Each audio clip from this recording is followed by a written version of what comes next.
আমার নাম মোহাম্মদ তাজুল ইসলাম লিখন।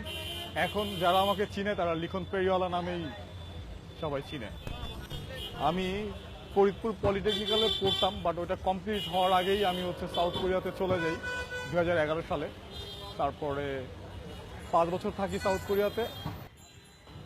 আমার যখন ভিসা শেষ হয়ে যাচ্ছিল আমি কথা বলতেছিলাম যে আমি আসতেছি সামনের মাসে বা সামনের বছরে, এরকম বললেই সবাই বলে, বন্ধু বান্ধব আত্মীয় স্বজন, যে দেশে এসো না, আসলে ভুল হবে। দেশে মানুষ বিজনেসম্যানরা বিজনেস করতে পারতেছে না, ছেলেবেলে চাকরি পাচ্ছে না। আমার কাছে মনে হয় কোনো কাজের মধ্যেই কোনো লজ্জা নেই, লজ্জা হচ্ছে বেকার বসে থাকার মধ্যেই লজ্জা। হ্যান্ড পেইন্ট করা 250।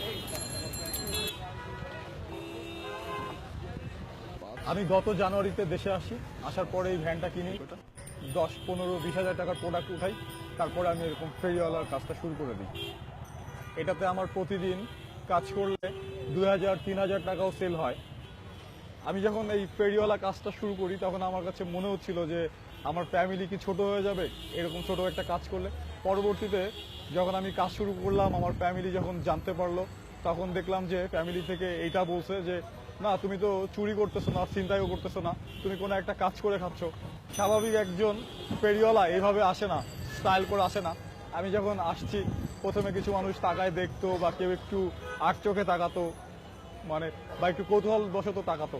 তা পরবর্তীতে কৌতূহল নিয়েই আমার কাছে আসে, এসে পরিচয় হয়, ভালো একটা ফ্রেন্ডশিপ হয়ে যায়। এখন তারাই আমার কাস্টমার। এটা ভাই 250 টাকা, 160।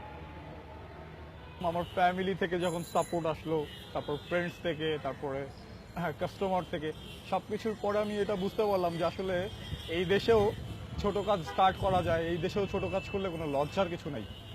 আমাদের দেশের মানুষ শিক্ষিত হলেই ভাবে কি বড় কোনো জব করতে হবে, সরকারি চাকরি করতে হবে, টাই বেঁধে অফিসে যেতে হবে। আমরা এখনো ওটা থেকে বের হতে পারিনি। আমার এই কাজ করতে অনেক ভালো লাগে। সবাই যেখানে আড্ডা মারে আমি সেখানে আড্ডাও দিচ্ছি, কাজও করতেছি।